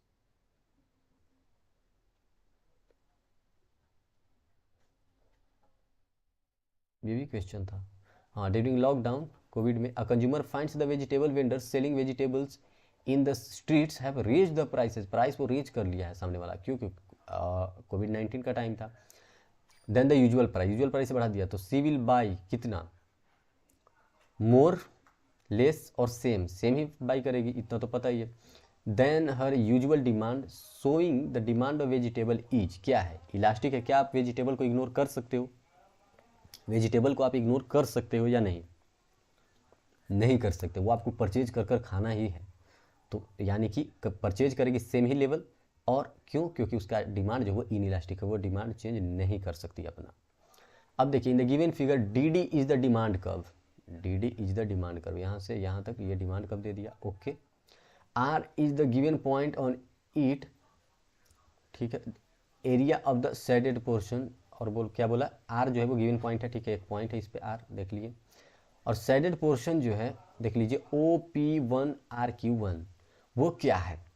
OP1RQ1, तो देखिए OQ1 ये तो क्वांटिटी है आपका, साफ दिख रहा है, ठीक है, और ये जो है आपका प्राइस है ओवरऑल। तो प्राइस इंटरसेक्टिंग डिमांड कर्व, तो demand curve equal to price, ये क्या होता है आपका? ये आप तब भी करते हैं, डिमांड कर्व है आपका, डिमांड कर्व पे आप प्राइस फिक्स कर रखे हैं। ये पूरे की पूछ रहा है ना, OP1RQ1, हाँ, ये पूरे की, तो ये क्या हो गया आपका? 55 का आपका क्या होनी चाहिए आंसर? ए होनी चाहिए। ये आपका टोटल रिवेन्यू बता रहा है। क्यों? इधर पूछता तो ये क्वांटिटी, इधर पूछता सिर्फ यहाँ से यहाँ तक तो सिर्फ प्राइस। ये ओवरऑल की बात कर रहा है, इंटरसेक्टिंग डिमांड का, तो ये ओवरऑल जो है वो क्या है आपका? टोटल रिवेन्यू है, TR। अब प्राइस डिस्क्रिमिनेशन किससे रिलेटेड है? इनकम से, टाइम से, साइज से, किस चीज़ से? 56 का हर एक से। इनकम के बेसिस पे आप जो है प्राइस डिस्क्रिमिनेट कर सकते हैं, जिसके पास ज़्यादा इनकम है उसको आप ज़्यादा में बेचें, और जिसके पास कम इनकम है उससे कम प्रोडक्ट में बेचें। टाइम के बेसिस पे अगर ज़्यादा दूर भेजना है तो उसको ज़्यादा प्राइस लगाएंगे उस पर, तो ये भी डिस्क्रिमिनेशन हो गया। साइज ऑफ परचेज, कोई ज़्यादा क्वांटिटी परचेज करता है तो कम प्राइस में आप दे देते हैं। तो सारे किसी भी केसेस में आप कर सकते हैं। सेकुलर पीरियड कौन सा होता है? लॉन्ग पीरियड, शॉर्ट पीरियड या very long period? Secular period की बात कर रहा है, जब आपके पास बहुत ज़्यादा टाइम पीरियड रहेगा ना, आराम से सेकुलर रहेंगे, इजीली हर चीज़ होता रहेगा। 57 का C. 58, an industry comprised of very large number of sellers and producing standardised products. अच्छा, तो इसे क्या कहेंगे? Very large number of sellers भी हैं और स्टैंडर्ड प्रोडक्ट वो बेच रहे हैं, तो 58 का क्या होगा? प्योर कंपटीशन, यही होगा ना? प्योर कंपटीशन भी तो ऐसा होता है, हाँ, मोनोपोली में तो होगा नहीं, मोनोपोलिस्टिक कंपटीशन में ऐसा कुछ है नहीं। Cost incurred which has no relevance to the future planning, कोई उसका फ्यूचर से प्लानिंग से लेन देन नहीं है, लेकिन कॉस्ट हो चुका है, इनकर्ड हो चुका है कॉस्ट, तो इसे क्या कहते हैं? संक कॉस्ट, एक डूबा हुआ कॉस्ट। ठीक है। Being subjective, absolute, objective, utility varies with the different persons. किस केस में सब्जेक्टिव है, एब्सोल्यूट है, ऑब्जेक्टिव, किस केसेस में यूटिलिटी जो है वो वेरी करता है डिफरेंट पर्सन टू पर्सन। क्या रीजन है? सब्जेक्टिव, सब्जेक्टिव होती है यूटिलिटी, बीइंग सब्जेक्टिव, यूटिलिटी जो है वो वेरी करते रहती है। बहुत लंबी प्रोसेस होती है सब्जेक्टिव। बीसीके में आ गए। हाँ, which of the following not true about LLP, separate legal entity, not पूछ रहा है ना, हाँ not, incorporation not mandatory like normal partnership, designated partners, hybrid form of, ये भी होता है, hybrid form of business organisation तो होता है, डेजिग्नेटेड पार्टनर्स भी होते हैं, सेपरेट लीगल एंटिटी भी होता है। इनकॉर्पोरेशन जो है वो बोल रहा है कि मैंडेटरी नहीं है लाइक पार्टनरशिप, ये गलत है, तो 61 का बी हो जाएगा। 62 में आइए, change of the customers' liking from oily foods to healthy packaged foods can be classified amongst which of the following, उसे क्या कहेंगे? कस्टमर्स जो है वो क्या प्रीफर कर रहे हैं, ज़्यादा लाइक कर रहे हैं कि ऑयली फूड से ज़्यादा हमें पैकेज्ड फूड्स दोगे तो मैंने खाने में वो लोग क्यूरियस हैं। तो ये क्या दिखाता है? ये दिखाता है आपका कि ये ट्रेंड चल रहा है, क्यों सामने एनालाइज किए आपकी जो अभी जो रिसेंट ट्रेंड चल रहा है वो क्या चल रहा है कि सामने वाले कस्टमर्स हैं वो शिफ्ट हो रहे हैं किसके प्रति? पैकेज्ड फूड के प्रति, ना कि ऑयली फूड के। तो ये ट्रेंड है। Now where is India's largest ACZ, ठीक है, इकोनॉमिक जोन वाला ना, स्पेशल इकोनॉमिक जोन, तो कहाँ है? हजरा, धामरा, तेहरी, मुंद्रा, कहाँ पे है? 63 का आपका होना चाहिए मेरे ख्याल से डी, वो मुद्रा में है। आगे, IndiGo, SpiceJet, Vistara operating in Indian aviations are a result of, किस चीज़ का रिजल्ट है ये? इंडिगो, स्पाइस जेट, विस्तारा ये ऑपरेट कर रहे हैं इंडियन एविएशन में, तो बताइए कि ये किस चीज़ का रिजल्ट है? प्राइवेटाइजेशन, लिबरलाइजेशन, किस चीज़ का? ये प्राइवेटाइजेशन का, प्राइवेट कर दिया गया है ना इनको। 64 का ए, हाँ I think so. Which of the following is government's initiative for furthering and facilitating business? GST ला रही है, make in India, skill in India, Beti Bachao Beti Padhao, कौन सा ऐसा इनिशिएटिव जो है वो फैसिलिटेटिव है और किससे रिलेटेड है? बिजनेस से। तो 65 का क्या होनी चाहिए? बिजनेस से रिलेटेड है, तो मेक इन इंडिया, प्रोडक्शन की बात करें, प्रोडक्ट की बात करें, अब बेटी बचाओ बेटी पढ़ाओ ये बिजनेस से थोड़ा ना रिलेटेड है। Stock market where the number of transactions low है, ठीक है, and this volatility in the market is huge. पहले समझिए, ट्रांजेक्शन जो है वो कम है, थिन मार्केट होता है, आई थिंक 66 का ए, थिन मार्केट में ही तो ऐसा है। IS 67, which of the following statement can not be associated with the business, business से रिलेटेड नहीं है। Revenue profits are core to every business, अच्छा, only educated person can start a business, ये गलत है, तो ये हो जाएगा बी, बिजनेस से रिलेटेड नहीं है। 68, which of the following internal strategy to respond to environment involves formulation and clarification of organisation mission, कौन सा इंटरनल स्ट्रेटेजी जो है वो रिलेटेड किससे है? रिस्पॉन्डिंग इन्वायरमेंट, और इन्वॉल्व्स क्या क्या करता है? Formulation and clarification of organisations mission, mission यानी कि मिशन और ऑब्जेक्टिव, ये किस में दिखाता है? तो 68 का आपका जो है वो हो जाएगा बी, एडमिनिस्ट्रेटिव, ऑब्जेक्टिव मिशन उसी में तो पता चलता है, एडमिनिस्ट्रेटिव यानी कि हाई लेवल वाले। In which state did Jamnalal Bajaj start Bajaj auto limited, ये तो चैप्टर 3 से आ गया ना। 69 का क्या हो जाएगा? सी, राजस्थान में ऐसा मतलब वहाँ पे हुआ है, ठीक है, यही पूछ रहा था। In which state did Maharaja limited, मतलब कहाँ पे है स्टार्ट हुआ था? तो वो राजस्थान में। फेमा जो है would fall under which of the following type of public policy? FEMA, पहले आप समझिए फेमा था क्या। तो फेमा जो है वो आया था इसलिए ताकि जो एक्ट हो रहा है कोई भी बिजनेस जो है फॉरेन एक्सचेंजेज वाले जो काम चल रहे हैं उसको देखने के लिए, तो वो क्या हो गया? वो रेगुलेटरी हो जाएगा, रेगुलेटरी भी तो होगा 70 का बी, रेगुलेशन ही तो देख रहा है कि लीगल वे में काम कर रहे नहीं। विच of the following is not a funding institution, नहीं है, वो फंड नहीं प्रोवाइड करता, तो 71 का क्या हो जाएगा आपका? सी, आरबीआई फंड प्रोवाइड नहीं करता। वर्ल्ड बैंक प्रोवाइड, आरबीआई होगा ना, international monetary fund, okay, world bank. Which of the following not funding institution बात कर रहा था, हाँ। अब देखिए कंपनी, वो तो आरबीआई तो हेड है ना सभी बैंकों का। A company is said to undergo क्या? Acquisition, merger, liquidation when it sells all of its assets, यानी कि वो तो लिक्विडेट हो गया भाई, जब सब कुछ सेल ही कर दिया एसेट्स तो ये लिक्विडेट हो जाता है और सब कुछ पे कर देता है लाइबिलिटी। 73 का C. Dormant companies can be incorporated for which of the following purpose, future project के लिए बिल्कुल, होल्डिंग इंटेलेक्चुअल प्रॉपर्टी बहुत, सी हो जाएगा, इसी के लिए हम बनाते हैं 74 का 73 का सी। 74 data which is useful in decision making is called, क्या कहते हैं, डेटाबेस, इंफॉर्मेशन, रिसोर्स या law, I think so information should be a correct answer, information को ही तो डेटा कहते हैं जो डिसीजन मेकिंग में काम करता है। Which of the flowing not vision of Airtel, Airtel का विजन नहीं है, चैप्टर 3 से है बीसीके का, तो 75 का बी विन कस्टमर लाइफ इसका विजन है। FDI is restricted in which of the following sector, किस सेक्टर में रेस्ट्रिक्टेड है, हेल्थ केयर, ऑनलाइन एजुकेशन या एटॉमिक एनर्जी, किसमें जो है वो फॉरेन डायरेक्ट इन्वेस्टमेंट रेस्ट्रिक्टेड है इंडिया में। 76 का जो एटॉमिक एनर्जी में रेस्ट्रिक्टेड है, ये सब में आप बिजनेस कर सकते हैं, फॉरेन से डायरेक्ट इन्वेस्टमेंट कर सकते हैं, लेकिन एटॉमिक एनर्जी में नहीं कर सकते। All schedule banks are required to maintain a certain minimum cash reserve, हर बैंक को रखना है विद आरबीआई, तो इसे क्या कहते हैं, क्या कहते हैं, नहीं, this provision enables RBI to ensure that, इससे आरबीआई क्या इंश्योर करती है, सामने वाले जितने बैंक्स हैं शेड्यूल बैंक, वो सारे अपना कुछ अमाउंट जो है certain minimum cash reserve ratio रखती है आरबीआई के पास। क्यों रखती है वो, तो इसलिए रखती है ताकि क्रेडिट पॉलिसी जो है, क्रेडिट पोजीशन कंट्री में वो बनी रहे। आरबीआई चाहती है कि पैसे अगर मैं आपके से कुछ अभी रखा हुआ हूँ तो बाद में जब पैसे की रिक्वायरमेंट होगी तो मैं प्रोवाइड कर दूंगा, तो क्रेडिट पोजीशन के लिए रखती है, किस चीज़ की, कंट्री के। द मार्केटिंग डिपार्टमेंट ऑफ क्या है, go now private limited divided the customers into different groups, ठीक है, अलग अलग ग्रुप में बांट दिया, किस किस के बेस पे, characteristic, buying frequency, actual spending कहाँ है, एज प्रेफरेंस, हर चीज़ पे। तो विच of the flowing markets department focused on, किस फीचर पे वो फोकस किया है, सेगमेंटेशन पे ही फोकस किया है, मार्केट सेगमेंटेशन इसे कहते हैं। 78 का ए मार्केट सेगमेंटेशन, उसी का ये फीचर है।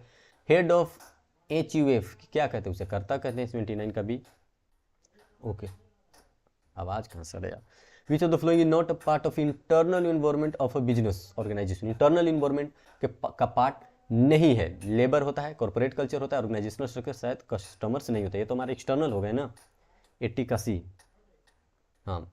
How many SBUs strategic business units does Bharat petroleum limited have, chapter 3 से, कितने एसबीयूज हैं, किसका, भारत पेट्रोलियम का। तो 81 का जो आपका हो जाएगा वो हो जाएगा 7 है, एसबीयू एस से 7, S for 7। The following statement characteristic criticise, क्या बोल रहा है, करेक्टराइज किसका, public policy making, but one of them is false, find the one out, बोल रहा है कि एक फॉल्स कैरेक्टरिस्टिक पब्लिक पॉलिसी के बारे में फाइंड आउट कीजिए। It is a collective effort to various department, it can only be formulated in mixed economic, अच्छा, it focused on goal and result, it always formulated with a positive intent. क्या हो सकता है इसमें false, public policy के लिए कौन सा स्टेटमेंट गलत है, तो 82 का क्या हो जाएगा आपका बी। बोल रहा है कि ये सिर्फ मिक्स्ड इकोनॉमी के लिए यूज होता है, ये गलत बात है, वो किसी भी इकोनॉमी में यूज हो जाएगा। IRDAI एक्ट कैन, कौन सा सेक्शन के अंदर क्या बोल रहा है, RDI function and imparts it's duty, मतलब ड्यूटी को इम्पार्ट करता है, कौन से सेक्शन के अंदर। तो बहुत सारे सेक्शन पढ़े थे, लेकिन हमें पता है 83 का डी सेक्शन 14 जो था, इसमें हम पढ़ते थे, क्या पढ़ते थे कि IRDAI जो है ना, can act RDI function and imparts it's duty, अपने ड्यूटी को भी इम्पार्ट कर सकती है, किसमें, सेक्शन 14 में। Now token money paid in the early stages of the negotiation is called, उसे क्या कहेंगे, जो टोकन मनी पहले दिया जाता है, अर्नेस्ट मनी डिपॉजिट कहते हैं उसको। 84 का क्या होगा D, earnest money deposit. Now which of the following is non economic activity, कौन सा नॉन इकोनॉमिक एक्टिविटी है, यानी कि प्रॉफिट के लिए किया गया है या पैसे के लिए किया गया। स्वीट शॉप, हाँ, selling seeds of rare plants, non economic activity पूछ रहा है ना, नॉन इकोनॉमिक एक्टिविटी है, मतलब प्राइस के लिए नहीं किया गया है, इकोनॉमिक एक्टिविटी तो प्राइस के लिए किया जाता है। Sweet shop, selling of seeds of rare plants, serving free water on hot और summer day, village school, carpenter, ये तो कारपेंटर पैसा लेगा, तो नॉन इकोनॉमिक जो होगा वो होगा serving free water on hot summer day, service provide करें, फ्री वाटर प्रोवाइड करें, तो ये होगा correct option. Now 86 luxury hotels and luxury car companies compete to get attract the disposal of income of affluent customers. What type of competition is this? कैसा competition है, एक luxuries hotel से luxuries car है, दोनों में क्या है, companies हैं, दोनों compete कर रही है to attract the disposable income of affluent income. तो ये क्या हो गया, डायरेक्ट कंपटीशन है, इनडायरेक्ट कंपटीशन है, या दोनों है, अब आप बताइए। तो 86 का जो आंसर होनी चाहिए वो होनी चाहिए इनडायरेक्ट कंपटीशन। देखिए अब डायरेक्ट कंपटीशन कैसे होता है, अगर ये होटल का है लग्जरियस होटल, तो सामने वाली भी होटल होती, अब दो डिफरेंट इनका पर्पस है, डिफरेंट प्रोडक्शन ये करते हैं प्रोडक्ट का, लेकिन फिर भी कंपटीशन है, यानी कि ये दोनों इनडायरेक्ट कंपटीशन इनमें है। अब देखिए, ministry of petroleum and natural gas ones which of the following, chapter 3 से है बीसीके का। तो किसको ये जो है वो ऑन करके रखते हैं, ministry of petroleum and gas, किसको? 87 का हो जाएगा आपका I think B, GAIL, GAIL, gas authority of India limited. हाँ, NABARD as a development bank is concern with the various segments issues except, किसको वो इंक्लूड नहीं करता? Self help group, tribal development, self help group of women, water treatment planning. तो D I think will be the correct option. यहाँ पे water planning ऐसा कुछ नहीं था, ये लोग अपने में आते हैं और एक ग्रुप बनाते हैं और यहाँ पे डिस्कशन होती है, जैसे सेल्फ हेल्प ग्रुप भी इसमें आता है। अब देखिए, बोल रहा है कि the current reverse repo rate is 2.5% and the difference between repo and reverse repo shall be 250। Okay, RBI increases reverse repo rate by 150 basis point से बढ़ा दिया और कर दिया। What is the new repo rate? तो जब आप rate देखेंगे कि टोटल रेट चेंजेज कितना आया है इसमें, जब बढ़ाया है 150 प्लस किया, इंक्रीज किया है, रिवर्स रिपो रेट इंक्रीज किया है, और रिवर्स रिपो रेट कितना था? 250 था इतने पे। तो अगर वो 150 कर दिया है और बढ़ा दिया है तो कितना बढ़ाया होगा? अभी कैलकुलेशन करके आप पता करना कि इससे कितना बढ़ा है। 150 बढ़ाएंगे तो आपको पता चलेगा कि 89 का जो आंसर आ रहा था वो 6.5% वो बढ़ाया है। कितना मैच करते हैं यार। 5 प्राइवेट बैंक्स हैं एंड 2 नेशनलाइज बैंक्स हैं टुगेदर इशू करते हैं लोन 2000 करोड़ टू क्या है, जंगथी limited for opening a rice mill. के राइस मिल खोल लो भाई, तुम अपना काम करो 10 रूरल एरियाज में। What are these kinds of loans with multiple banks involved called? क्या कहते हैं इसको? मल्टीपल बैंक है और प्रोवाइड किया है लोन एक को, ताकि सामने वाली जो है जो बिजनेस कर रही है वो आगे जाकर अपना बिजनेस एरिया बढ़ाए, और कहाँ? रूरल एरिया में बढ़ाए। और उसको लोन कौन प्रोवाइड कर रहा है? Various nationalised bank. So answer would be क्या? Syndicated loan. सिंडिकेटेड लोन में तो होता है जहाँ पे 2 या 2 से ज़्यादा बैंक्स जो है वो प्रोवाइड कर रही है सामने वाली को लोन, ताकि सामने वाली जो बिजनेस है वो जाकर आगे बिजनेस कर सके। तो सिंडिकेटेड लोन कहते हैं इसे। Which of the following economic activity requires a specialised subject knowledge for rendering services? Service आप रेंडर कर रहे हैं लेकिन नॉलेज होनी चाहिए। बिजनेस करने के लिए कोई जरूरत नहीं है कि आपके पास हाईली नॉलेज ही हो, ठीक है। तो 91 का क्या होनी चाहिए? D, profession. क्यों? क्योंकि एग्रीकल्चर करने के लिए भी यहाँ पे आप देख रहे होंगे कि सारे स्किल्ड लेबर की जरूरत नहीं है। बिजनेस भी ऐसा कोई जरूरी नहीं है कि स्पेशलाइज नॉलेज हो आपके पास, स्पेशलाइज यानी क्वालिफिकेशन। इंप्लॉयमेंट में तो आप लेबर कैसा भी रख सकते हैं, स्किल्ड अनस्किल्ड, लेकिन प्रोफेशन जैसे CA CS हो गया तो उसमें क्या है, आपको जो है स्पेशलाइज नॉलेज होनी चाहिए। Race, age, income, education, background, assets, ownership, location, ये सब किसके पार्ट है? डेमोग्राफी के। ये 92 का है, डेमोग्राफिक इन्वायरमेंट ही है ना। हाँ, 93 देखिए, जल्दी जल्दी कर यार, बाहर बहुत आवाज़ हो रहा है। इन 2008 Centurion bank was acquired by, कौन सा बैंक जो है वो सेंचुरियन बैंक को एक्वायर्ड कर लिया था? कौन सा बैंक? 2008 की बात कर रहा है, तो ये भी चैप्टर 3 से। तो 93 का C आई थिंक HDFC ही इसको किया था, HDFC ही किया था। Government organisations were operating at really poor profits margins, ठीक है, पुअर प्रॉफिट मार्जिन पे वो ऑपरेट कर रहे थे। And insignificant aims and the mission, ठीक है, ये भी नहीं स्पेसिफाइड था। What about change in their operation and ownership? बोल रहा है कि गवर्नमेंट ऑर्गेनाइजेशन जो है वो सब कुछ लोअर लेवल पे काम करते, सब कुछ खराब हो रहा था, ठीक है। What brought about change in the operation and ownership? क्या वहाँ पे होनी चाहिए? ग्लोबलाइजेशन होनी चाहिए, प्राइवेटाइजेशन होनी चाहिए, क्या होनी चाहिए? तो 94 का जो आंसर आपका होना चाहिए वो प्राइवेटाइजेशन। क्योंकि अगर गवर्नमेंट जो है यानी कि पब्लिकली ऑर्गेनाइजेशन अच्छे से काम नहीं कर रही है तो इसका ओनरशिप किसको देना चाहिए? प्राइवेट को दे देनी चाहिए, प्राइवेट कंपनी को। Which of the following does SEBI does not cater to? कौन सा फॉलोइंग में से? तो 95 का जो आपका आंसर होगा गवर्नमेंट से थोड़ा ना रिलेटेड है सेबी। सेबी देखता है इन्वेस्टर्स और जो इन्वेस्टिंग कंपनी है उसके रेगुलेशंस को। तो इंटरमीडिएरी को देखेगा जो इन्वेस्ट करवाता है, इन्वेस्टर्स को देखेगा जिनका इंटरेस्ट वो प्रोटेक्ट करेगा, सिक्योरिटी इशूइंग कंपनी को देखेगा कि हाँ वो लीगली काम कर रही है कि नहीं, गवर्नमेंट से उसको कोई लेना देना नहीं है। 96 a position where a person's assets are not enough to pay off the liability, यानी कि वो क्या है? वो इंसॉल्वेंट है। 96 का डी, तभी तो वो नहीं दे पाता। 97 in which of the following is not a domain और characteristic of BCK? Independent, ever spanning, vast और मल्टी डिसिप्लिनरी। बताइए कौन सा, किसका पूछ रहा है? डोमेन या कैरेक्टरिस्टिक की बात कर रहा है, कौन सा नहीं है? इंडिपेंडेंट, ये नहीं है 97 का A। 98 में आइए, वाइल एनालाइजिंग टेक्निकल इन्वायरमेंट, क्या होता है technological environment? Which of the following is not considered? Capital requirement, current technology Bing use, upcoming technology, relation with the country, creating with technology. तो ये तो टेक्नोलॉजी वाले तो ये तीनों बात कर दिए, ठीक है। लेकिन क्या बोला, करंट टेक्नोलॉजी बिंग यूज्ड, और पूछ क्या रहा था, विच ऑफ नॉट कंसीडर, जो कंसीडर नहीं करना है। कैपिटल तो जरूरी है भाई, टेक्नोलॉजी फ्री में तो आएगी नहीं। करंट टेक्नोलॉजी कैसा यूज कर रहे हैं उस चीज़ को आपको देखना ही पड़ेगा। अपकमिंग टेक्नोलॉजी क्या है वो भी, लेकिन the relation with the country and creating the technology, मान लीजिए आपका रिलेशन किसी टेक्नोलॉजिकल कंट्री से है, तो क्या इसका इफेक्ट जो है इन्वायरमेंट पे पड़ेगा, the analysing technical environment, no, I think so no, so answer would be D. नहीं पूछा था ना which not to be considered. Technical environment को हम एनालाइज करें, तो इन्वायरमेंट एनालाइज करें तो वो तो हम खुद एनालाइज करेंगे, तो हम देखेंगे कि हमारे पास कैपिटल है कि नहीं, हमारे पास टेक्नोलॉजी कैसा यूज हो रहा है, अपकमिंग टेक्नोलॉजी कैसा मिलाना है। लेकिन relation with the country, relation से क्या लेना देना, फ्री में थोड़ा ना दे देगा आपको। Who is current CFO of Tata and sons private limited, कौन इसका जो है वो करेंट CFO है। सो 99 का C, Saurabh Agarwal, I think 99 का सी, हाँ सौरभ अग्रवाल ही। Social equity and ecological balance, मैं क्वेरी देख लूंगा, अभी नहीं देख सकता। Social equity and ecological balance are a part of, किसका ये पार्ट है, ग्लोबलाइजेशन, सस्टेनेबल डेवलपमेंट, लिबरलाइजेशन या ब्रांड लॉयल्टी। सो 100 का हो जाएगा बी, सस्टेनेबल डेवलपमेंट। इसी में हम सोसाइटी को देखते हैं कि हाँ सोसाइटी को केयर करके उनकी इकोलॉजिकल बैलेंस को मेंटेन करके चलना है, इकोनॉमी में जो है वो गलत नहीं करना। अब आते हैं आपके क्वेरी पे। भाई सी इंटर वर्षा मेल DD, तो देख लिए पूरा 100 तक चले गए। अहमद खान डी, हाँ तो आप लोग करेक्ट ही आंसर दे रहे हैं। एक सेकेंड, तो पूरा 100 तक देख लिए, पूरा 100 हो गया। फिर से दिखाएं, okay 1 second, I am going up. फिर से एक बार देखेंगे, क्यू में देख लें, कहाँ गया क्वेश्चन, हाँ। What aspect taxation involves, normative economy की बात करा तो नॉर्मेटिव इकोनॉमिक्स यानी फेयरनेस की ही बात करता है, तो सी second one.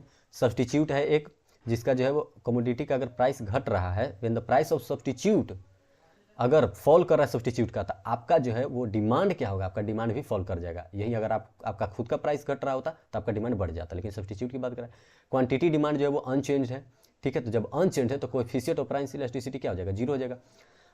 Consumer who is below the personal budget line, यानी कि वो पूरा बजट लाइन जितना प्रिपेयर कर रखा है बजट, उससे कम अगर वो स्पेंड कर रहा है, मतलब वो पूरा स्पेंड नहीं कर रहा है।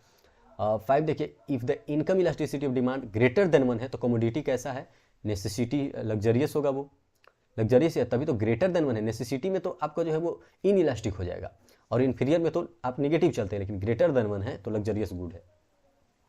अब फिर से पूरा क्यों मतलब 100 तक तो सोल्व कर दिया, और इसका सोल्यूशन मैं चैनल पे डाल दूंगा। 1 सेकेंड ना, I will be taking your queries, ठीक है। पूरा सॉल्यूशन देख चुके हैं आप, और क्या ये हो गया। और मैथ्स का तो अभी मैं नहीं कर पाऊंगा, उसमें तो टाइम चाहिए। खैर पूरा सॉल्यूशन हो गया, MTP solved completely, okay done. So अब मैं लाइव ख़त्म करता हूँ, और मेन क्वेश्चन ये देखिए, ये वाला था मेन क्वेश्चन है, MRSTSL के marginal rate of technical substitution with, या फिर ऑफ कहिए, लेबर एंड कैपिटल। तो इसका जो फॉर्मूला होता है लेबर एंड कैपिटल का सब्स्टिट्यूशन इफेक्ट वाला, change in quantity bye change in labour, change in capital by change in quantity. तो ये दिया हुआ है टोटल 2, और ये क्वांटिटी से ये क्वांटिटी खत्म हो जाता है, तो बचता क्या है, change in capital by change in labour. और यहाँ पे भी बोल दिया कि marginal product of capital by marginal product of labour, तो changes in capital by changes in labour. यहाँ पे भी बात वही कर दिया, यहाँ पे भी बच रहा था change in labour by change in capital. इसका वैल्यू अगर 2 है तो इसका भी आएगा 2 ही, समझ गए। ओके, बहुत हल्ला हो रहा था आज यार। खैर ठीक है, हम लाइव ऑफ करते हैं, और फिर से मैं लाइव आऊँगा आपके लिए, आपसे बात करेंगे आपकी क्वेरीज या फिर जो भी सॉल्यूशंस हैं। और मैं सोच रहा था आज लॉ का जो है वो इंडियन कॉन्ट्रैक्ट एक्ट, और कौन सा है चैप्टर बचा हुआ, इंडियन कॉन्ट्रैक्ट एक्ट, और I think sales of goods act हो गया, LLP करवा दिए, कंपनी हो चुका है, तो बच गया आपका फॉर्म, पार्टनरशिप फॉर्म और इंडियन कॉन्ट्रैक्ट एक्ट, वो 2 बच गया। और एक अकाउंट का एक मिनी मैराथन लूँगा, जिसमें 3 घंटे में पूरा मैक्सिमम जो क्वेश्चंस होते हैं जो पॉसिबल हैं आने के 100% चांसेस है वही आएंगे, उनको मैं डिस्कस करूँगा, इंपॉर्टेंट क्वेश्चंस, ठीक है। कोई क्वेरी है तो you can mention your query, otherwise मैं जो है आपको एक लिंक दे देता हूँ, भाई आप MTP2 अकाउंट का 4B का आंसर नहीं डाले। अच्छा, अरे हाँ यार, पार्टनरशिप वाला ना, पार्टनरशिप वाले की बात कर रहे हो। हाँ मुझे याद है, सोल्व किया यार, मैं दिखा ही नहीं पाया उस दिन। मैं सोचा कि लास्ट में दिखा दूंगा, लास्ट में मैं सोल्व ही नहीं किया था। I forgot that, sorry. Partnership वाला छूटा था मुझे याद है जहाँ तक, MTP2 में अकाउंट्स का। तो हार्ड नहीं था यार, उसमें क्या था, गुडविल कैलकुलेट करना था, एवरेज प्रॉफिट पे 5 प्रॉफिट दिया हुआ था। फाइनल अकाउंट का, फाइनल, अरे यार लो, फाइनल अकाउंट भी छूट गया था। मेजर मेजर क्वेश्चन तो छूट गया, कोई बात नहीं, मैं उसको जो है वो सोल्व करके डायरेक्टली टेलीग्राम पे डाल दूंगा। आई थिंक मुझे टेलीग्राम का लिंक दे देनी चाहिए, HTTPS, खुद से टाइप कर लेता हूँ, /t.me/THIRTY30 minutes foundation. Okay, so this is the channel link, Telegram का चैनल लिंक, जिस पे आप जाकर हर चीज़ का सोल्यूशन वहाँ पे देख पाएंगे आप।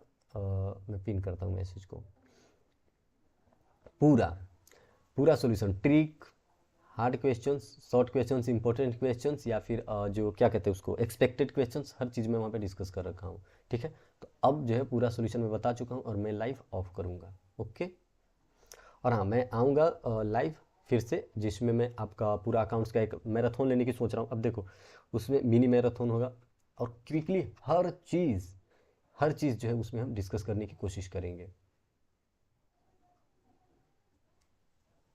ठीक है, पूरा हर चीज़ उसमें हम मेंशन करेंगे, टोटल चीज़, और इम्पोर्टेंट क्वेश्चंस देखेंगे, इंपॉर्टेंट क्वेश्चंस, कॉन्सेप्ट, हर चीज़ उसमें डिस्कस कर लेंगे। ओके, ठीक है, अभी के लिए हम चलते हैं। वो फोन लिंक खुल गया यार।